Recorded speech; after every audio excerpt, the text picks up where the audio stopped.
This is Mac OS Ken. Excitement builds ahead of Apple earnings. Masks make a comeback at Apple retail. And Apple is looking for Hollywood land. It's Wednesday, the 21st of July, 2021.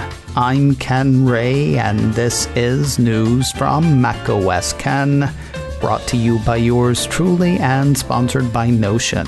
One workspace for your whole team. Get collaborating with $250 off at notion.so and use promo code MacOSCan. This show is also sponsored by Headspace, meditation made simple. Whether you're looking for music to help you focus, a quick SOS meditation to pull you out of a funk, or tools to build a lifelong meditation practice, you can find all that and more with Headspace. I've told you over the last several months how Headspace has helped me with new practices to help me center and focus. That's not just good for me, it's good for the people around me too. But you know, I'm just a guy. People who study this stuff say Headspace really does help. Separate studies conducted by Northeastern University found that 3 weeks of Headspace increased compassion by 23% and reduced aggression by 57%. Mindfulness and meditation may feel self-indulgent, but it's not just for you. That said, you deserve to feel happier, and Headspace is meditation made simple. Go to headspace.com/macOSCan. That's headspace.com/macOSCan for a free 1-month trial with access to Headspace's full library of meditations for every situation. This is the best deal offered right now. Head to headspace.com/macOSCan today. It's the time of the season for loving Apple. A couple of analysts raised their June quarter expectations on Tuesday, with one raising his 12-month price target on the Cupertino Company shares as well. Under the headline, Apple's earnings are next week. Analysts are expecting more. Barron's had UBS analyst David Vogt doing just that, expecting more than his financial front compatriots. Wall Street consensus has Apple reporting revenue of $72.9 billion. Vogt's looking for revenue of $74.7 billion. That's based on what he sees as strong demand for both iPhones and Macs. Vogt thinks iPhone shipments for this fiscal year will come in at 227 million units, up from his previous estimate of 225 million. For fiscal year 2022, he's expecting shipments of 225 million units, up from his previous expectation of 220 million. We could also talk about his Mac expectations, but why? First, the piece doesn't make it clear which quarter he's talking about, and second, we will never know whether he was right, since Apple doesn't report sales numbers. He thinks their numbers have gone up and will likely be looking for a corresponding rise in Mac revenue. Vogt has a buy rating on Apple shares.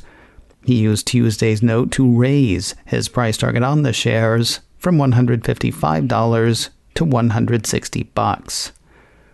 Agreeing with Vogt on consensus that it's a bit low at this point is Monness Crespi Hart analyst Brian White. He's got numbers we can compare to numbers we will get. According to the same Barron's piece, he's looking for iPhone revenue of $39.1 billion for the June quarter versus the Street's expectation of $33.9 billion. He's expecting $9.6 billion in Mac revenue versus the Street's $7.8 billion. He's actually expecting less from iPad than the rest of Wall Street, $6.9 billion versus $7.2. He also thinks the Street's overshooting on the wearables, home, and accessories category. He's looking for $7.5 billion in revenue there versus the Street's $7.8 billion. He's back to more on services, though. El Blanco's expecting revenue of $17.2 billion for that category versus the Street's $16.2 billion. Mr. White has a buy rating on Apple shares. His price target on the shares is $180. Add Loop Capital Markets analyst Ananda Barua to the list of analysts that think consensus is too conservative. A piece from Investors Business Daily has that analyst expecting Apple to beat the street on sales of iPhone, Mac, and iPad for the June quarter. He's got a buy rating on Apple shares. His price target on the shares is a not too distant $150. Expect the spate of notes to continue through early next week, shifting to a different type of note for the second half. That's because next Tuesday, the 27th of July, Apple is set to release revenue numbers for the June quarter, followed by a call with the Votes, Whites, and Baruas of the world. Numbers will be released around 4:30 p.m. Eastern, 1:30 Pacific. The call will go down half an hour later. You can hear it live as it happens on Apple's Investor Relations page. It will also be out as a podcast a couple of hours later. Bloggers will blog about it, tweeters will tweet, and of course we'll hit the highlights on next Wednesday's edition of macOS Ken. On the heels of word that Apple's pushing the return to the office back a month, news that masks are back in fashion at the company's stores. I told you yesterday of a report that said Apple was tapping the brakes on bringing people back to corporate offices. While pushback from employees could have something to do with that, indications were that the recent spike in COVID cases had Apple deciding to delay the back-to-work at-work plan from September to October. Now, amid a surge in more infectious COVID variants, a piece from Apple Insider says Apple is recommending that its brick-and-mortar Apple Store staff begin wearing masks again. The report cites a piece from Bloomberg that says that goes for all store employees, even if they are fully vaccinated. On Tuesday, I brought you the story of Pegasus. That's the spyware made by Israel's NSO group. It's supposed to be used against bad guys. It's apparently also being used against activists and journalists. One guy's bad guy, I guess. There was pretty much no good news in the Pegasus reports, though I will say I got something that might be comforting by email on Tuesday. Listener Linda sent me a piece from CNBC that makes it sound like grounding Pegasus is as easy as completely powering down and powering back up your iPhone. According to the piece, Amnesty International's report said NSO Group's software doesn't stay on an iPhone when it's rebooted, making it harder to confirm that a device has been infected. It also suggests users who are worried about being targeted may want to regularly reboot their devices. Kind of funny that spyware that costs millions of dollars to develop, according to Apple, can be so easily defeated. Then again, who's in the habit of regularly rebooting their iPhone? Another bit of data for the pile, and thanks to Linda for sending that along. More news in a moment, but first a word from Notion. One workplace for your whole team. Not all work collaboration tools are created equal. Some only let you organize information, while others are only good for project management. Notion is the one tool for your entire team. Build a wiki, take notes, push projects forward, and do it all in one place. I mentioned earlier this week how big companies like Square, Pixar, and IBM have turned to Notion to save time, to get more done, and to make work easier for their teams. Yeah, that's pretty cool, but what's really great is the folks at those companies and millions more using Notion have created and shared tons of templates and tutorials, giving you a leg up on what you need to do. Notion is the one place where every team, from engineering to sales, can work together seamlessly. And with 500 integrated apps, it probably already works the way you do. See what Notion can do for your team. Notion is currently running a special offer to listeners of the show. Go to notion.so and use promo code macOSKen to get $250 off its annual team plan. That's multiple months free for your growing team. Don't forget, That's notion.so. Enter promo code MacOSCan during checkout. Get collaborating with $250 off at notion.so and use promo code MacOSCan. Apple Music is hosting a live event tomorrow.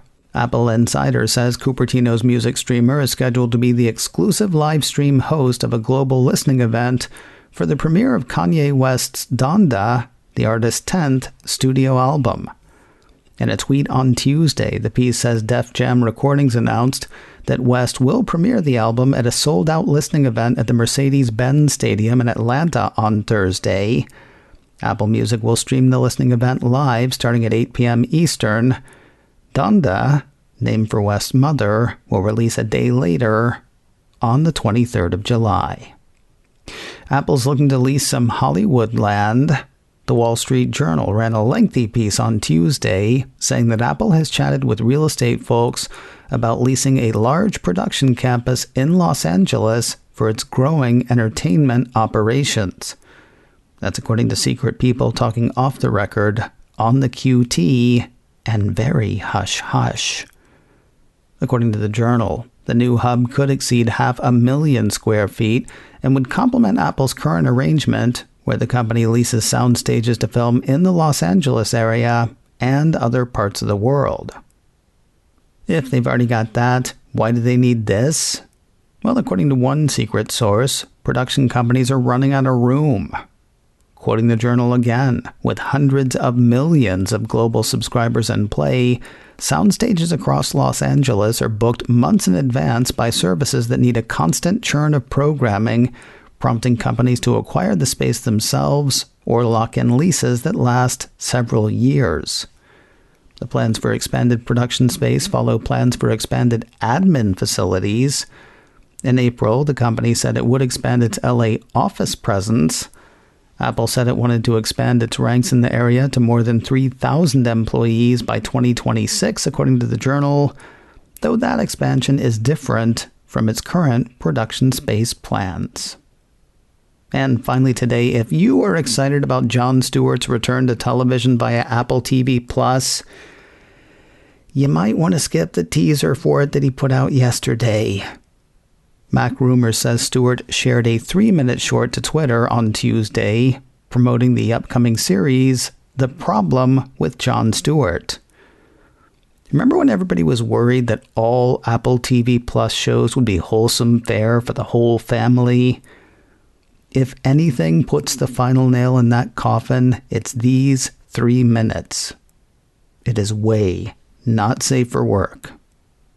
The promo does bring star power, featuring Jason Alexander as Jeff Bezos and Tracy Morgan as somebody who hangs out with Jeff Bezos, though the promo says he would never actually hang out with Bezos in real life. Also featured, a mop playing the part of Richard Branson, and a stray cat starring as Mark Zuckerberg. I'm not saying skip it because it's bawdy. It's just not as funny as one might hope. Or not as funny as I'd have hoped anyway. It is topical though, and hopefully not indicative of how the whole show's going to be. The Problem with Jon Stewart is set to launch in September on Apple TV+. Last week I told you that Apple had put a Today at Apple session on its YouTube channel, teaching people how to draw themselves as a character from Peanuts. I invited you to try it and send in your results because I wanted to see it and I wanted to put something together with it. A few people sent theirs in. I haven't taken the time to do it yet myself, which means you still have the time to send in yours. Look for the Today at Apple session on YouTube. Draw yourself as a Peanuts character, then send it to me. info@macoscan.com. We'll scare everybody else off the funny pages. Beetle Bailey won't know what hit him.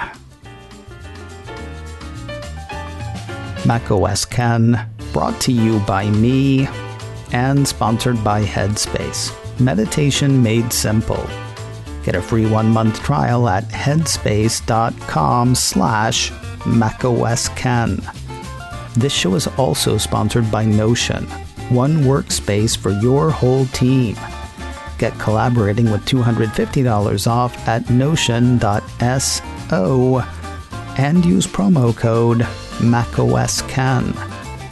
Advertising handled by Backbeat Media, online at backbeatmedia.com. You can reach me a couple of ways. Info at macOSKen.com or call 716-780-4080. Until next time, that is news from macOSKen. I'm Ken Ray.